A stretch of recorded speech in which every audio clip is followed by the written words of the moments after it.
Hello, everyone. Welcome to the SBK Betting Podcast. This is an Aintree Festival special. We've got a fantastic 3 days of action coming up at Liverpool, with the Grand National itself capping off the weekend. That will be on Saturday. We've got a podcast dedicated to Saturday coming up. But today we're going to focus on the 2 days preceding, which is the Thursday and Friday. We are recording on the Monday, so we're still a couple of days away from final declarations. We want to get this in early so everyone has a good view of where the team, as ever, are looking. And I'm pleased that I've got Tom Collins, James Mildmay, and in particular, Ross Miller back with us after what was a sensational weekend from Ross. I was trying to think back whether there's been a weekend quite like that for you. Tipped up a 50-1 winner for the Mayor's Novices final at Newbury. And Dusart was also winning Nap at 3-1, but Win My Wings, you committed to following her in. You didn't think that handicap mark rise would have any effect. You were right. And she delivered in the Scottish National at 13-2. That was just sensational. And I just assumed it's just a shame we're not going to see enough Christian Williams runners at Aintree this week for you, Ross. No, if you could have a runner in every race, it would make things easier, wouldn't it? Yeah, well, there's a couple I'm looking through, and 5-Star Getaway is quite interesting on Friday, but we'll get to that. And obviously, as I said, we've got the Grand National on Saturday itself, but we're gonna stick to Thursday. And what's brilliant about Aintree is that we've got a whole host of Grade 1s, and we get to see horses that have kept freshened up for this meeting. Miss Cheltenham specifically, some horses that are trying to back up from Cheltenham are good runs, poor runs. So it's always quite fascinating to see what horses are coming into this fit and well and healthy. And we're going to start on Thursday with the Manifesto Novices Chase, which is run over 2 mile 4. It is a Grade 1. Pictory for Paul Nichols is one of those fresh horses. He's 2-1. Warlord for the Tizzards 5-2. Brave Man's Game, as it stands, 100-30, but it looks very likely he will head for the 3 mile Novices Chase. Miller's Bank is 4-1. Earned River 6-1. Gin on Lime, she's doubly entered as well. She's 6s. Manila Drama 10-1. Do Your Job, a winner for the podcast this weekend. Likely that he won't come to this race after trying to back up only a few days later. So as I say, there are a few doubly entered, with a couple that have been confirmed for this race, and those two are Pictory and Warlord. So hence why there's confidence with them in the betting. Ross, I'll come to you first, because Pictory was a friend of yours at Kempton, where he really was himself at that kind of track. He brilliant jumping, and Aintree, I thought, could be a track that would really suit him as well. Yeah, I thought he was good around Kempton, but I agree. I think Aintree could suit him even better. His two standout pieces of form, firstly over hurdles when he won the Betfair hurdle at Newbury, flat left-handed galloping track. And then although he fell fairly spectacularly, he was putting up a great performance when falling at Newbury earlier in the year. Looked to have Miller's Bank well beaten at the time. Miller's Bank was only a length behind at Kempton, but he was getting £5 that day. So Pictory's £5 better off this time. Good ground, looks to suit. I think this will cut up to a fairly small field, and I think that would suit him. He isn't a easy watch. He's a fairly free-going sort, can take a bit of a liberty with a fence, but provided he stands up, and his jumping has looked to get better. Harry Cobden's looked to have a bit more confidence in him as the season's progressed. You know, he was very brave on him down to the last at Kempton, if you remember. I think he takes all the beating in this. But you couldn't really be, ever confident with him till he's over the last, because he is a bit of a chancy jumper at times. Yeah, he's slightly unorthodox. I feel like Harry Cobden really thrives in those kind of challenges. He's very good with horses that are a little bit more tricky, and Pictory is definitely one of them. That was my slight concern with him. I do agree with you that this race will certainly cut up, and it could be a small enough field. Warlord, if Pictory is a bit tricky, Warlord is very game and tenacious and a bit more reliable. James, I'll head to you next. He's the horse that, ran a very solid race behind Edwardstone at a big price at Cheltenham. What do you think with horses coming from a Cheltenham, having a big run and then trying to follow up quite quickly like this? Is it something that you've always been cautious about looking at the Aintree Festival? Well, I think Willie Mullins is quite right. He's not that fussed about sending horses to Aintree because it is a tight enough turnaround, especially for the Irish going back across the water again. We see Contezard generally have a better Aintree than he does at Cheltenham on quite a few seasons. And this is a tough horse, like you say. He really does put himself to the sword every single time. I just thought stepping up in trip could be a real plus for him, because his win at Carlisle when he beat Manila Drama at the start of the year, that just showed he's full of stamina up the hill. And Edwardstone, that was a good effort in the Henry VIII, staying on strongly to just about claim second on the line. So I think stepping up in trip will suit him. He ran well in the Arkle, just wasn't quite quick enough. And I think if Paul Nicholls doesn't chicken out and switch Braveman's game away from the 3 miler, because the 3 miler looks a lot hotter than this one. This doesn't look a particularly strong contest, to be honest. I do think Warlard's got a fantastic chance, because he's been consistent. He's not run a bad race all season, and that's actually rare for a Tizard horse, because they've kind of hit peaks and troughs a little bit this year, and he hasn't. He's run up to form every single time, so he's a real credit to the yard, and I like him as an individual. He was, as a handicapping hurdler, he was campaigned over this trip, and he does have winning form as well. And, it's probably in this intermediate test is probably slightly easier, as they would think. They don't want to stick to those 2 mile races and bump into another Edwardstone again. And as you rightly say, this will likely cut up and not look that strong. It sounds from the words from Paul Nicholls that Braveman's game will definitely head to the 3 mile race, but he did want to he reminded me in an interview I did with him that if he was able to have declared Braveman's game for the 2.5 mile race at Cheltenham back a couple of weeks ago, then he would have run him against the likes of Bob Ollinger and Galopin des Champs. So he's keeping all his options open now, but these races are coming different days and the other way round. So I think he needs to commit to one, and it sounds like the 3 mile race. Tom, I'll come to you next. As we've said, not a huge amount of depth. There are plenty of these horses that won't run. Where have you fallen down with it? I completely agree with James. Look, I do respect Pic D'Orhy.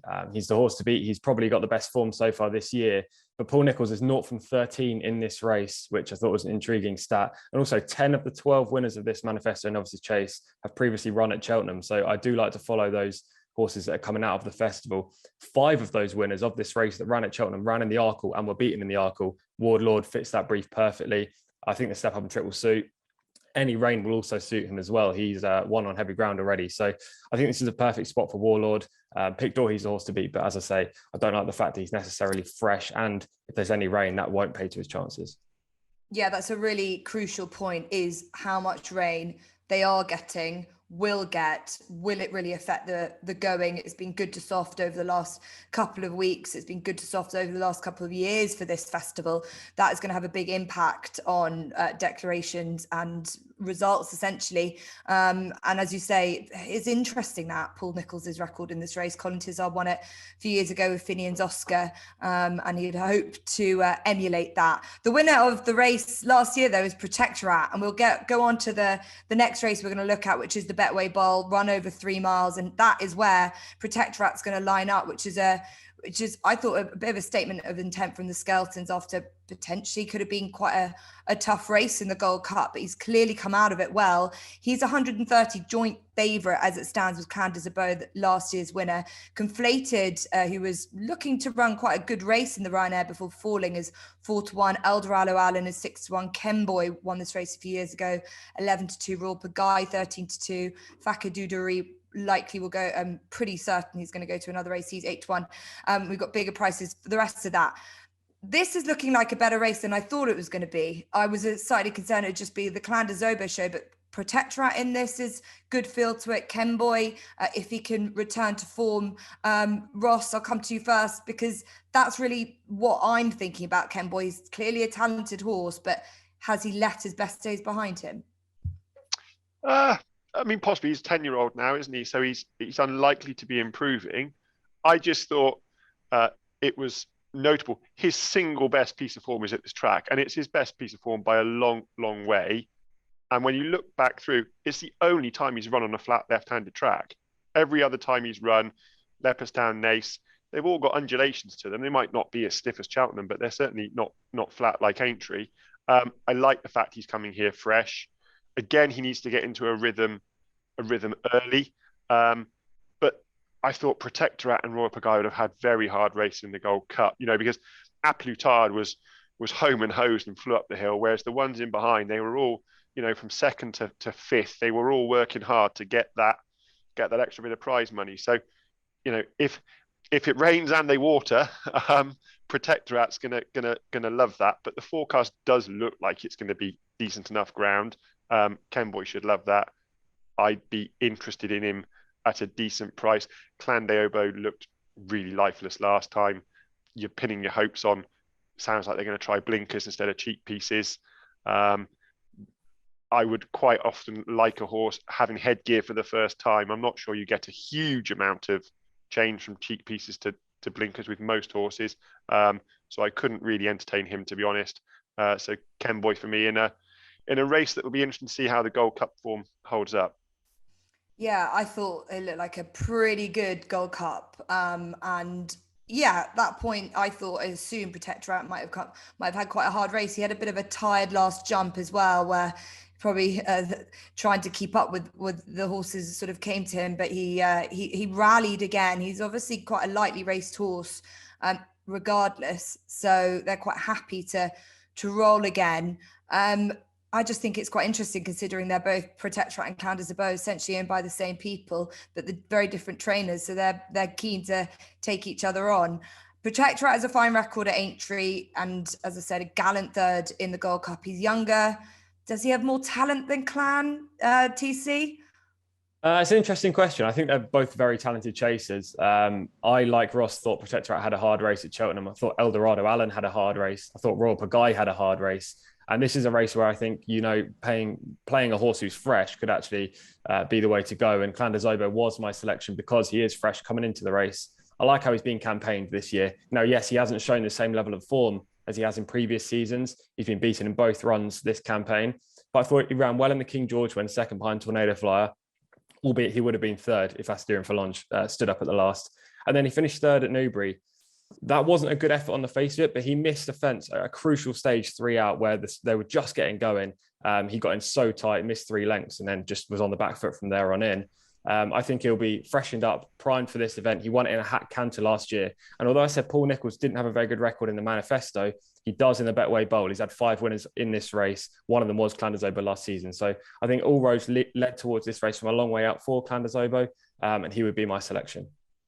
He clearly comes into his own at this time of year as well, and the blinkers, as Ross mentioned, is something new. What do you make of switching up headgear to blinkers, and does that give you any sort of confidence at all that that's just sort of something that can spark them up a little bit, or how do you read that? Yeah, I like first time blinkers more so on the flat than over jumps, but I think it's a key move by Paul Nicholls. I prefer seeing blinkers first time than cheek pieces or a visor first time. I don't know why. I think that's maybe just personal preference, but look, it's certainly not a negative anyway. Yeah, I don't know. I looked through this and I thought, looking back at Clan des Obeaux's win in last year's race, it really wasn't a vintage renewal at all.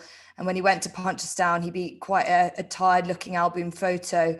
So I think that he's been placed well on occasions, but this season he just hasn't really looked as good as he can do. And I just think maybe age is keep creeping up with him. And that's where I lay down on Protectorat, James. But, this is the real crucial point. Has the Gold Cup taken a lot out of these horses? I adore Royal Pagaille, but I don't think he'll necessarily get his ground. But I think if any horse at the age of 7, Protectorat might be able to bounce all right, regardless of quite a big run last time out. Yeah, he ran a cracker. I don't think Cheltenham is his track. I thought he ran an absolute cracker in the Gold Cup, but we saw Bridget get run away with basically a whole circuit on him. When he fractionated River. He just loves the flat track, and he was good when he beat the Shunter at the meeting last year on the back of a shocking run at Kelso where he had wind surgery in between the 2 runs. So he came back not exactly having the best prep going into Aintree, to be honest, last year. Yes, he's had a hard race at Cheltenham. Connections aren't really going to know it until he runs, because he would only have barely done that much fast work since Cheltenham, because obviously he's fit and well. So it's something that you're not going to know unless he's been really off his food and stuff at home, which clearly he hasn't, because they're going. So it's kind of, I can see exactly why they're going, because he'd be finished at the end of the season, and it's a nice prize. Clan des Obeaux, you're hoping that once again it is a spring that brings him back, because at Newbury it was disappointing, wasn't he, behind Eldorado Allen? it wasn't a particularly strong contest, and he got beat 12 lengths the year before, Secret Investor, and he beat him a neck. Is he regressing? That is the question mark, because he's had quite a hard life. I know he's only 10, but he's been around for a long time, and blinkers and cheek pieces that does suggest that connections think he's getting lazier and perhaps isn't quite as good as what he was. So while Protectorat, he has that big question mark with the Gold Cup, because it was a hard race. I just think he might actually be better away from Cheltenham, and Aintree sees him in a great light. It's a similar gap as to when he ran in the Paddy Power to winning with Bridget back in December, and he certainly didn't take anything out of him when he would have been hard prepped for the Paddy Power. So I'm pretty hopeful of Protectorat, pretty confident with him. How much would you like Bridget Andrews to be jocked up? To be fair, Harry did nothing wrong at Cheltenham, but the price would be even better for Protectorat, because what was he? He went off at 4-1 when he beat Native River, which was an amazing price. I think I tipped him at 6-4 when we did the podcast. He just drifted, and I'll say I like the way Bridget's quiet style really did suit him, but in a smaller field is what he's going to face. Harry should be able to be quite patient and just pop him in his fences. Yeah, okay. So for myself and James, Protectorat, keen on him. TC Candazabo, last year's winner, and Ross with Kenboy, who's also a previous winner of this race. So I think this is a good feel to it. Yeah, as we say, we'll see how Cheltenham is, if it's taken a huge amount out of some horses. And that goes to the same for the next race we're going to look at now, which is the Aintree Hurdle, 3:30 on Thursday, run over 2 mile 4 furlongs. And Zanahir and Epitante are 2-1 joint favourites. Brewing Up a Storm is 11-2. Glory and Fortune 17-2. Monmoral 9-1. Quidixios is 10-1. Big the rest, as I said, prices as it stand as we record this on Monday ahead of declarations. So we've got the 2nd, 3rd, 5th, and 8th from the Champion Hurdle in the field. Epitante, the extremely classy mare, she gets the weight allowance all around. She steps up and tripped for the first time. And I suppose this is the question mark with her. But she didn't look necessarily like she was stopping. But in general, the field of the race is a lot of horses who aren't confirmed at 2 mile 4 furlongs.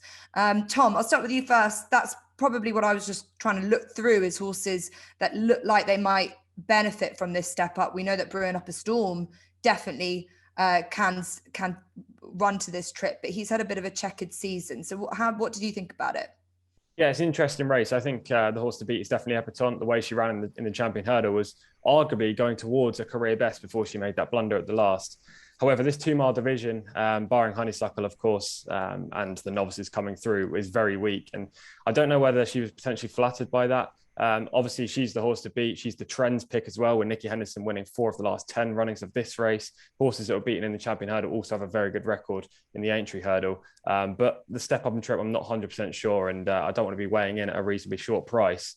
Now, I'm going to take a chance on one, and this is probably foolish because the record of 5-year-olds in this race is absolutely miserable. It's 2 from 32. And I mean, if you're backing Zanahir at 15-8, I think you need to have a second look, because that would put me off that kind of price anyway. But the selection is going to be Monmoral. Another for Paul Nicholls, actually. Last year, Harry Cobden got off him when he won at Aintree, won the 4-year-old hurdle, and said, "This is the best juvenile hurdler I've ever sat on." And he bolted clear, and he beat a good horse in Adagio as well. Decisively, comfortable. There was no fluke about that performance. He hasn't been the same horse so far this year, but a 5-year-old stepping into open company early in the season, not getting a big weight allowance is always a tough ask. And Monmoral has obviously struggled in 2 races. I think the return to Aintree, potentially better ground, depending on how much rain falls. They'll both play to his strengths. The step up and trip should be fine. He's going to be my play at around 8-10-1, but I wouldn't be surprised if Epitante just won. He's 9-1 at the moment. As you said, he hasn't had a great season. I think he was injured after the Fighting Fifth. I just definitely haven't seen the best of him. It's just whether this is right for him. That's the thing. I think he's going to be a better chaser. Essentially, that's what he's going to become next year. So this is just his final swan song, and what could be is quite a tricky race to work out. I'm going to pick up on that point on Epitante staying. She's a half sister. Her half sister Tansy C got 2.5 miles, and she's actually by No Risk at All. You know, the Sar of Allaho and the like. So breeding wise says that she can stay.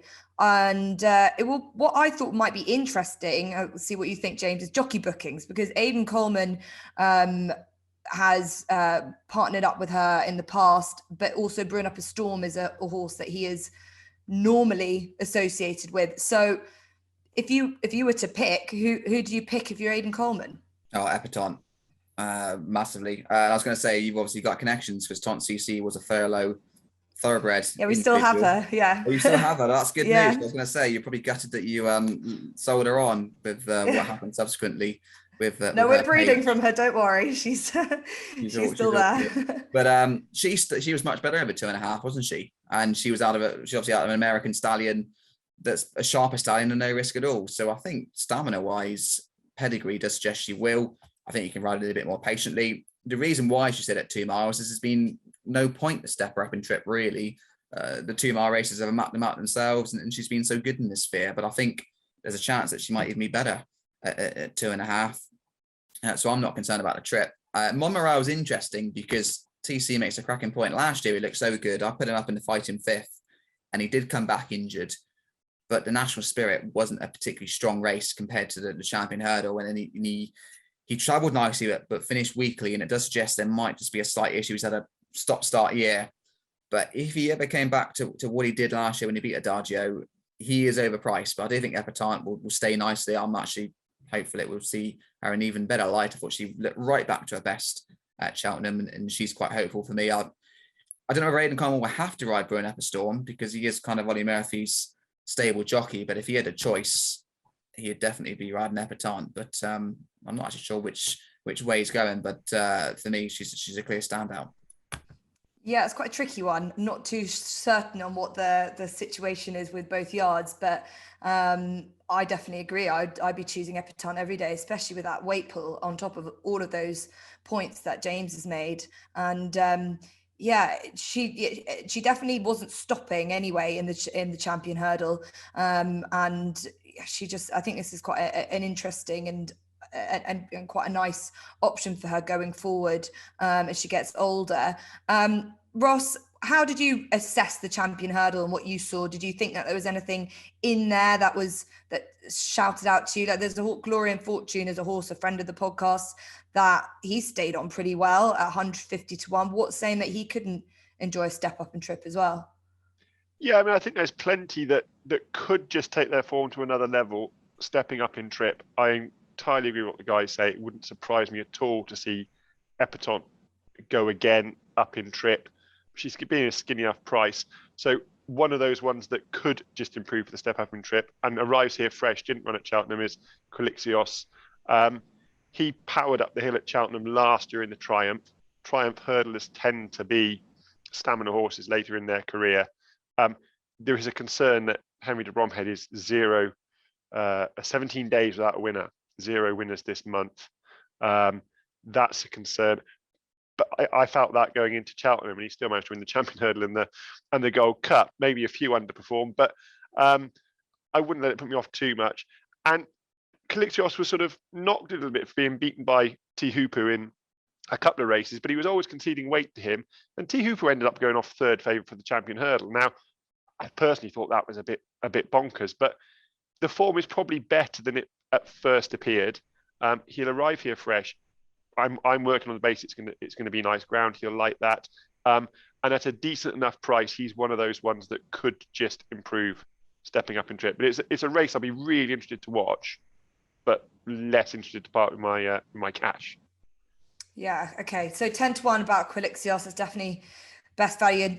Tom like Monmoral 9 to 1. I'm with James. Not overly inspiring, especially at 2 to 1 as it stands for Epatante. But I think that she's the class act in the race, and I'd imagine Nico de Boinville will be quite happy to get the ride if Aidan Coleman does partner up Brewing Up a Storm. So that's the Aintree Hurdle over 2 mile 4 furlongs, and that's the final race we're going to look at on the Thursday.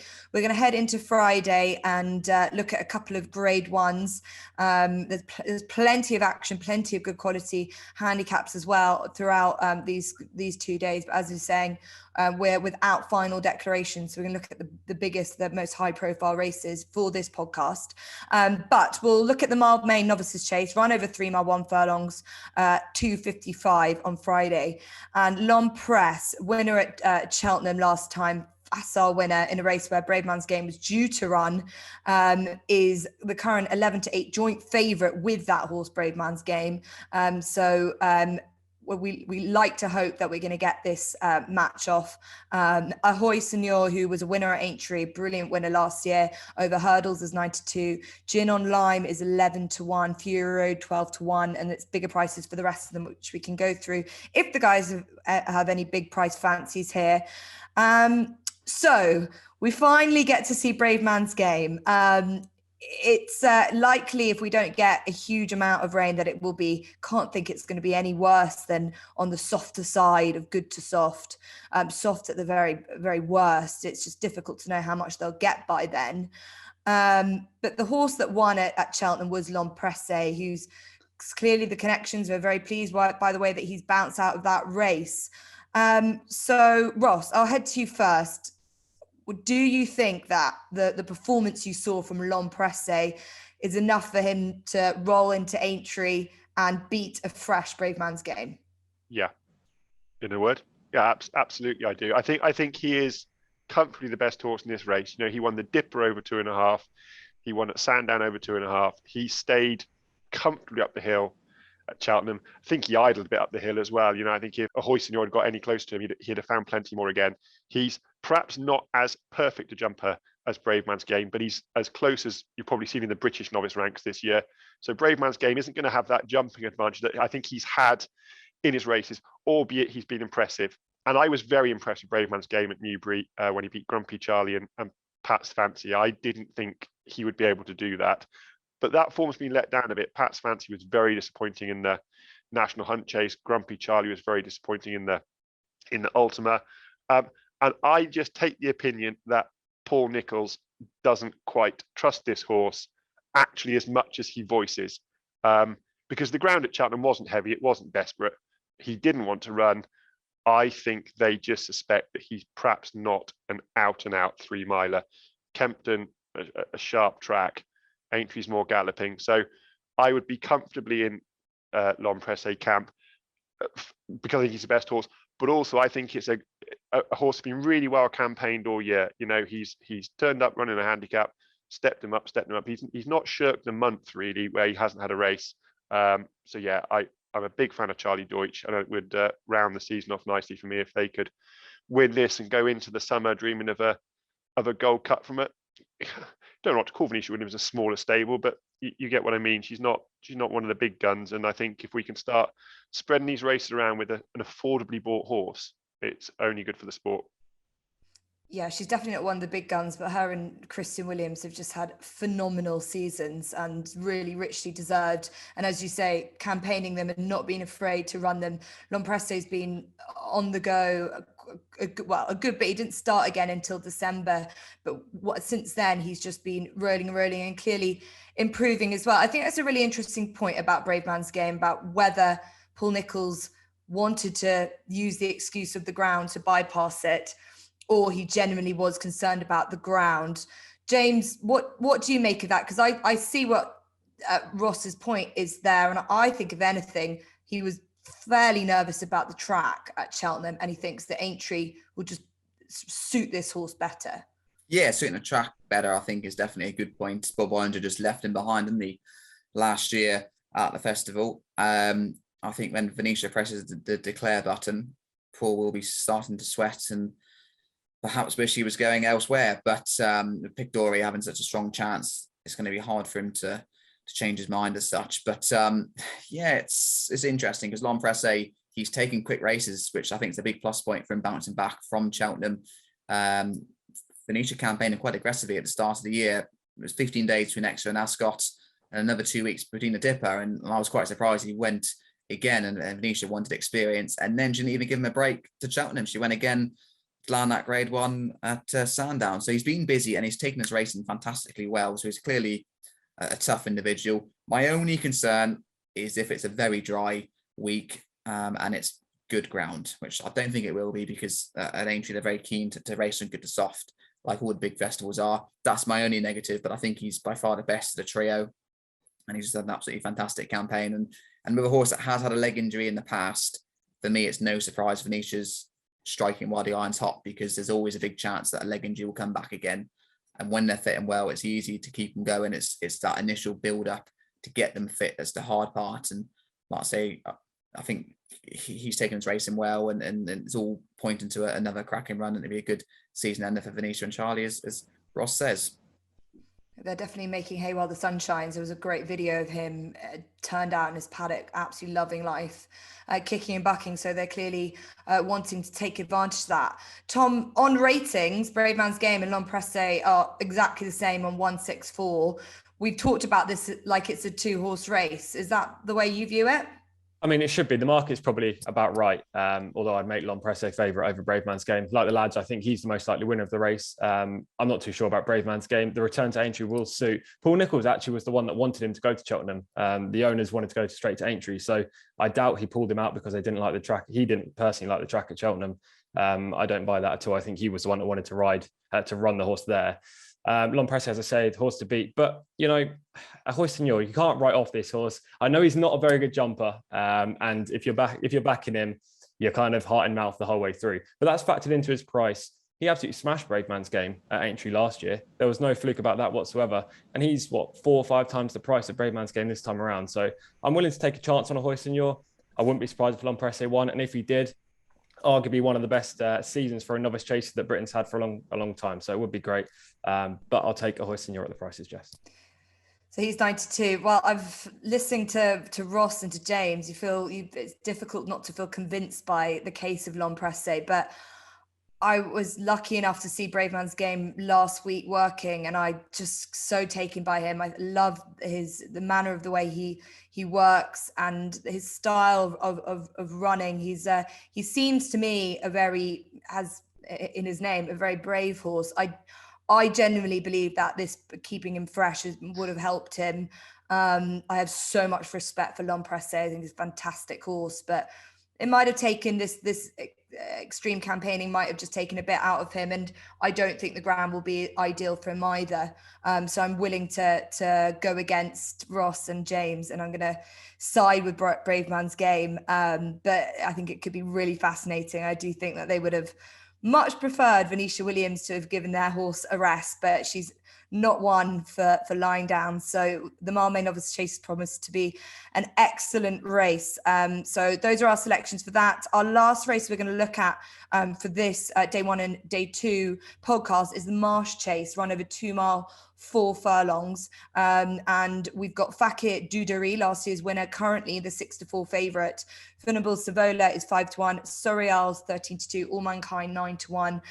Bigger prices for the others. As I said, last year's winner, Fakir Dudari, added another grade 1 to his CV in the Ascot Chase in February. He's bypassed Cheltenham. And even though the Ascot Chase sort of fell apart somewhat, you feel like he was definitely the classy horse in the race. Funambule Savola ran a belter at Cheltenham in the Champion Chase. And again, Venetia Williams, very happy to roll the dice again. James, what did you make of that run from Funambule Savola? And do you think he could reverse the tables with Fakir Dudari? I put him up on New Year's Day, I think, in a 2.5 mile handicap behind Vienna Court. And he got to 2 out. And for me, he didn't particularly get home.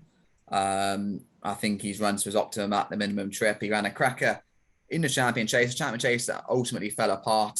Jacques Boursois was still travelling well under Patrick when he departed.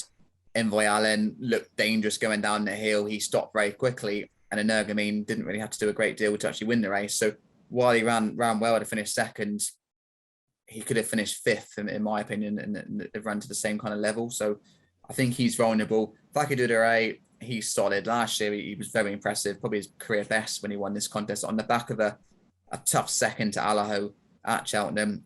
I think Sensibly Connections chose the race that he could win at Ascot. Harder work perhaps than anticipated, but I think the ground may have been soft enough for him, slightly easier surface or better surface. On Friday, we'll see him in a better light, and he comes here fresh and well compared to his rivals that have had that hard race at Cheltenham. So for me, he's very, very solid, and he likes the track. Penton Hills did beat him as a juvenile, but he always goes well here, and the flat tracks suit him best. Yeah, this is, as you're saying, this has been the earmarked for Fakir Dudari after his win at Ascot, which wasn't the most inspiring of races when you look through the amount of horses that didn't even complete it. And this might not be the hardest race in the world either. Or Ross, is there something in here that could land a bit of a surprise? Yeah, the Pocket Rocket Sco Royale.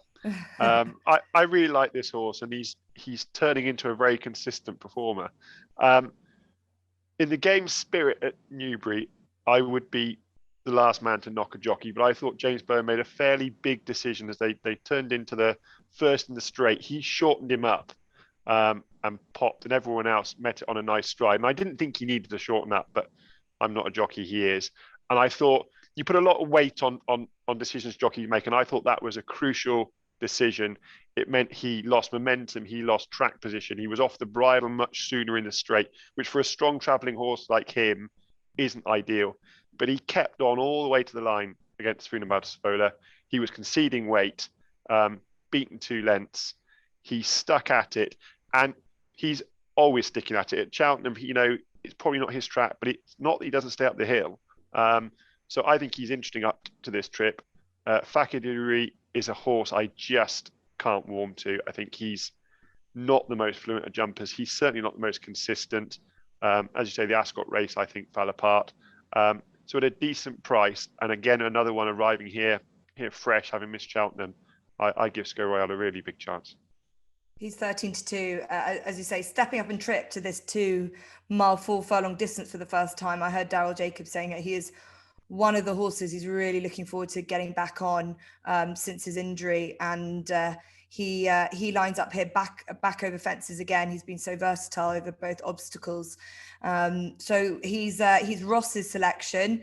TC, is there anything at a bigger price that we haven't thought about at all here in what is not the strongest of renewals? No, I think this race revolves around those towards the head of the market. However, I don't think the discrepancy between Fakir Dudari and Funambao Savola is correct. I mean, when I made my market, I thought it'd be 9-4 Fakir Dudari, 3-1 Funambao Savola, which means he has to be the bet, Funambao Savola. Now, this is interesting because, I mean, both the lads have picked horses that are coming into the race fresh. But since the inaugural running of the Melling Chase in 1991, only 2 horses have skipped Cheltenham and then won this race. It's been a race farmed by horses that have run at Cheltenham previously. No horse since 1999 has won this race by missing Cheltenham beforehand. So you've got to look at those Cheltenham contests for this race. And Funambao Savola ran a screamer at Cheltenham. He finished second behind Energumene, and he was staying on all the way up the hill as well. Drew clear of the third. Last year at Aintree, he finished second to Shishkin. He wasn't beaten too far there either, just over 2 lengths. So his form is rock solid. He comes to this race fit. I think Venetia Williams, as we've already mentioned with L'Homme Presse, has campaigned her horses so well this year. Funambao Savola's got to be my pick. There's no Energumene in this lineup. There certainly isn't. My only concern with him is that he would want more given the ground as well. So that's the only reason why I didn't side with him, is that you'll be hoping for a bit of rain. Yeah, there's rain forecast on a couple of days this week. Hopefully it absolutely chucks it down, because I'll be doing the rain dance anyway. Okay, right. Well, we'll see. That, as I said, that's the only reason why I didn't end up following in Funambao Savola, because he did show what he can do in the Champion Chase, running very creditably. Again, we've used this phrase several times with these kind of races. The Champion Chase did fall apart as well, but he ran a screamer at a double-figure price. Hence why he's comes into this off at 5-1. He is Tom's selection. I'm going to follow James in with Fakir Dudari. I think that he's ultimately the best horse in this race, and he was pretty impressive last year. And I don't think he needs to improve a huge amount to win this year's edition. So that's it. That's all the races that we're going to have. But we've had a look through for day 1 and day 2, the standout races. As I said, there's so much good quality action over over Thursday and Friday. So I'm going to ask the guys for their naps and their next best, which can come from any of the races in the opening 2 days. Just to let you know that there is a new customer offer with SBK. You can get £30 in free bets by depositing £10. T's and C's do apply. But yes, naps and next best from these opening 2 days. I'll go to Ross first and see what you have found from Thursday and Friday's action at Aintree. So my nap comes in the 4:05 on Thursday. The Fox Hunters the man you want in, pretty much races over the Aintree fences, actually, is Sam Whaley-Cohen. Jet absolutely flew for about 3 mile, 2 furlong on the Grand National trip last year. He loved the fences. He previously jumped well enough in the Beecher, actually, on ground that was probably a bit too testing. I think he's tailor-made for this. Sam Whaley-Cohen has got an enviable record over the fences. He is mustard when it comes to this sort of test. I think they take all the beating. And then my next best comes in the first race on the Friday, the opening handicap hurdle. Good Risk at All. Missed out at Cheltenham. Provided the ground is on the easy side of good, and I think it most certainly will be, he's still very, very well handicapped. Interestingly, Benicia Williams hasn't got anything entered. Nigel Twiston-Davies has, so I would be hopeful that Charlie Deutsch will keep the ride. That's nothing against Sam Twiston-Davies, but I thought this horse jumped much better last time for Charlie than it had previously. This trip will suit, and I think he's still way ahead of his mark. He's currently 9-1, which seems like a pretty nice price for him. And Jet's 4-1. So yeah, if we could follow your doubles, they're not as big a price as last weekend's, but that's still pretty nice for a horse that, Good Risk at All 6-1. That's still an all right price. It's Jet still a big price 4-1 for a horse that you've been waiting for, and hasn't been too hardened by the handicapper, I thought. That's still a nice price, as we say. I agree. Yeah, absolutely. I mean, he would have been at least 6-1 for the Coral Cup, wouldn't he? Which would certainly be more competitive than this. Yeah. Okay. Really interesting. As I say, as it stands, those are the prices, so you could get them quickly as we get closer to the action. James, what have you selected? Epatante, I think, stepping up to 2.5. Might even see her in a better light looking at the breeding, and I thought she'd look right up to her best in the champion header last time. And my next best is a horse that we used to train, Duke of Bronte. He was probably the best horse that we've ever trained.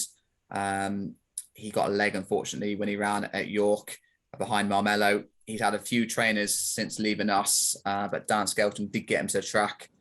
Needed his first run, unsurprisingly, but he bolted up at Doncaster last time out, and I imagine he'll be even fitter again on the third run. He's got a serious engine. He's a very, very talented individual. His jumping's been quite good, been quite impressive how he's jumped. And he is a very, very good racehorse. He's still only 8 years old. And if there's a bit of rain around, it certainly wouldn't do any harm. So he might just be a lot quicker than some of the other horses in the 3 mile Sefton. So that's Duke of Bronte. I think he's currently 20-1 with SBK. So he might be an interesting one. He's only had the 2 starts, and a lot of people wouldn't know much about him, but he's a very, very talented horse if a little bit fragile. Yeah, really nice insight there for Duke of Bronte. Runs in the Sefton Novices Hurdle on Friday at 4:40. And as you say, he is currently 20-1 with SBK. So that's that from James. And for Tom? Yeah, I'm going to keep it simple without knowing what the weather's going to do, and we don't have final declaration. So I'll stick to 2 races that we've covered already. The Nappies 3-9 Civil and the Melling Chase 3:30 on Friday. As I say, I think the price is too big. He's the most solid horse in the race, and he ran well at Cheltenham. And the next best is a price play, Ahoy Senor, in the Mildmay Novices Chase at 2:55 at Aintree on Friday. He's a big price. Maybe he's not the most likely winner, but he's definitely the value in the race. Okay, good stuff. I'm going to agree with James. My nap is Epatante as well. I think she'll really appreciate the step up and trip. And she, as I said, got that £7 allowance as well. And my next best is another Sam Thomas runner like Ross. I like Before Midnight. And if that form behind Fulham Bill Savola, as some of the guys here believes that he's going to do well at Aintree. He was a decent enough second to him at Doncaster back in January. He is definitely fresh, and he is currently 9-1. Sam Twiston-Davies already jocked up for the Red Rum Handicap Chase on Thursday at 4:40.